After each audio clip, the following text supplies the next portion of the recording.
Hello guys, आज से हम स्टार्ट करने वाले हैं रियल लाइफ एनिमे को। हाँ, ये एनिमे थोड़ा सा पुराना जरूर है, लेकिन सोचो कभी अगर आपको अपनी जिंदगी को दोबारा से जीने का मौका मिले, अपनी गलतियों को सुधारने का और खुद को वापस से समझने का, तो बस इस एनिमे में यही स्टोरी है। तो चलिए बिना किसी देरी के स्टार्ट करते हैं इसके एपिसोड नंबर 1 को। हमें यहाँ पर एपिसोड के स्टार्टिंग में मेन कैरेक्टर को दिखाया जाता है, जिसका नाम एरेता काइजाकी होता है, जो की 27 ईयर्स का है। और ये आजकल काफी परेशान सा रह रहा होता है, क्योंकि उसकी पुरानी जॉब से इसे निकाल दिया गया था और अब इसे कोई भी जॉब नहीं मिल रही होती है। फिर वो काफी ज्यादा इंटरव्यू देने का ट्राई करता है, लेकिन हर जगह से वो फेल हो जाता है। और जब वो वापस घर की तरफ जा रहा होता है, तभी उसे उसकी मम का कॉल आता है और वो उससे कह रही होती है कि वो अब से उसे कोई भी पैसे नहीं देंगी और कहते हैं कि अब तुम काफी बड़े हो चुके हो, तो तुम्हें अपने खर्चे खुद ही देखने होंगे। जो सुनकर ये काफी ज्यादा परेशान हो जाता है, लेकिन तभी वहाँ पर एक बंदा मिलता है उसे, जिसका नाम रियोके होता है, जो कि काइजाकी से कहता है कि वो रियल लाइफ लैब का एक मेंबर है और रियल लाइफ लैब ने काइजाकी को चुना है अपने टेस्ट सब्जेक्ट के तौर पर। और अगर काइजाकी उनके लिए काम करेगा तो वो लोग उसके पूरे 1 साल का खर्चा उठाएंगे और उसे 1 साल के बाद जॉब भी प्रोवाइड करेंगे। जो सुनकर काइजाकी यहाँ पर काफी हैरान हो जाता है और वो एकदम से कहता है कि आखिर मुझे करना क्या पड़ेगा इस टेस्ट के लिए। तभी वो बंदा अपनी जेब से एक पिल को निकालता है और कहता है कि तुम्हें वापस से 1 साल के लिए हाई स्कूल स्टूडेंट बनना पड़ेगा और तुम्हें 1 साल के लिए स्कूल की जिंदगी जीनी पड़ेगी। फिर हमें अगले दिन का सीन दिखाया जाता है, जहाँ पर जो काइजाकी होता है वो सुबह उठकर देखता है कि वो अब काफी ज्यादा यंग दिख रहा होता है और वो सोच रहा होता है कि आखिर ऐसा कैसे हो सकता है, मैं तो काफी छोटा लग रहा हूँ। और वो काफी हैरान होकर आसपास देखने लगता है और वो देखता है जो पिल उसने कल रात रखी थी, और जैसे ही वो उसे उठाता है तो उसमें वहाँ पर कोई भी पिल नहीं होती। फिर उसे याद आता है कि रात में उसने पी रखी थी, तो शायद उसने रात में ही उस दवाई को खा लिया होगा और उसी वजह से शायद से वो यंग हो चुका है। जिसके बाद वहाँ पर रियोके आ जाता है और वो काइजाकी से सभी कुछ समझाते हुए कह रहा होता है कि अब वो 17 साल यंग हो चुका है, तो अब उसे हाई स्कूल में जाना होगा, जो कि वो लोग ही प्रोवाइड करेंगे और उसे 1 साल तक स्कूल लाइफ जीनी पड़ेगी। और फिर वो उसे कॉन्टेक्ट को दिखाकर कहता है कि उसे तुम्हें यहाँ पर साइन करना होगा। और काइजाकी यहाँ पर सोच रहा होता है कि इसे अब ये साइन करना ही पड़ेगा, क्योंकि अब वो पीछे नहीं हट सकता।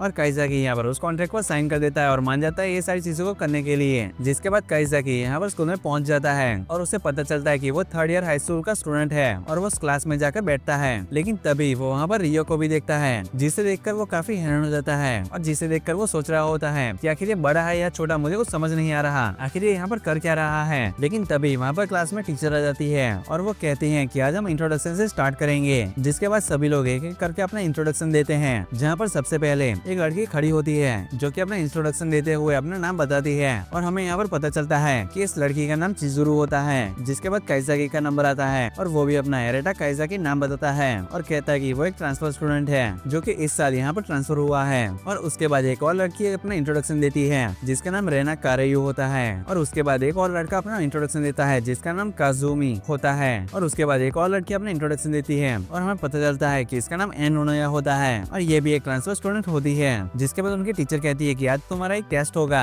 लेकिन जो काइजाकी होता है वो यहाँ पर अपनी पेन लाना भूल गया होता है। और तभी उसकी टीचर उसके पास आकर कहती है कि आखिर तुम्हें क्या प्रॉब्लम है। और जैसे उसका बैग उसको चेक करती है, जहाँ पर उसे उसमें से एक सिगरेट का बॉक्स मिलता है, जो देखकर काइजाकी कहता है कि मेरी हैबिट है सिगरेट को खरीदना। ये चीज को वो गलती से बोल देता है और फिर उसे याद आता है कि वो अब एक हाई स्कूल स्टूडेंट है। लेकिन उसकी टीचर यहाँ पर काफी ज्यादा गुस्से हो जाती है और उससे कहती है कि छुट्टी के बाद तुम मुझसे मिलकर जाओगे, हम इसके बारे में बाद में बात करेंगे। जिसके बाद यहाँ पर इनका टेस्ट स्टार्ट हो जाता है, लेकिन काइजाकी के पास यहाँ पर अभी भी पेंसिल नहीं होता है। तभी वहाँ पर जो रेन होती है वो उसकी हेल्प करती है और उसे यहाँ पर अपनी पेंसिल देती है और कहती है कि तुम इसे यूज कर सकते हो। जिसके बाद यहाँ से लास्ट में छुट्टी होती है और यहाँ पर चुपके से काइजाकी घर जा रहा होता है, लेकिन तभी उसकी टीचर चुप उसे पकड़ लेती है और उसे रोकर कहती है कि आखिर तुम कहाँ जा रहे हो। और फिर वो उसे स्टाफ रूम में लेके आती है और उसे सब कुछ समझाने लगती है। जिसके बाद काइजाकी उसकी एज के बारे में पूछता है, जहाँ पर उसकी टीचर उसे बताती है कि इस साल वो 25 की हो जाएंगी। जिसके बाद काइजाकी उसकी तारीफ करते हुए कह रहा होता है कि वो काफी अच्छा काम कर रही हैं, जो सुनकर उसकी टीचर काफी खुश हो जाती हैं। लेकिन तभी काइजाकी नोटिस करता है कि वहाँ पर एक और लड़की सेम डायलॉग बोल रही होती है। लेकिन तभी उसकी टीचर उससे कहती है कि कल तुम ये एप्लीकेशन भर के लाओगे, तुम्हारी जो गलती है उसके लिए। जो लेकर काइजाकी यहाँ से चला जाता है और यहाँ से बाहर जाते हुए रियो उसे मिलता है, जिसे रखकर वो पूछता है कि आखिर वो है कौन, एक एडल्ट है या फिर टीनेजर है। तो रियो उसे बताता है कि वो एक एडल्ट है, लेकिन वो यहाँ पर आया है उसे देखने के लिए और उसकी प्रोग्रेस को चेक करने के लिए। जिसके बाद वो अपने बारे में काफी कुछ बताता है और वो कहता है कि वो पिछले 1 साल से ट्रेनिंग भी ले रहा था स्कूल में, इसीलिए वो 1 साल पहले आया था यहाँ पर। जिसके बाद काइजाकी उसे पूछ रहा होता है कि आखिर 3rd ईयर ही क्यों चुना गया मेरे लिए, क्योंकि जबकि ये इतना हार्ड है। जिसके बाद रियो बताता है कि रियल लाइफ का जो गोल है वो यही है कि लोग अपनी नॉर्मल लाइफ को फिर से जी सके और अपने फ्यूचर को काफी अच्छा कर सके। तो आखिर ये हार्ड कैसे ही नहीं होगा। और रियो कहता है कि अब ये तुम्हारे ऊपर डिपेंड करता है कि तुम इसे सेफ खेलना चाहते हो,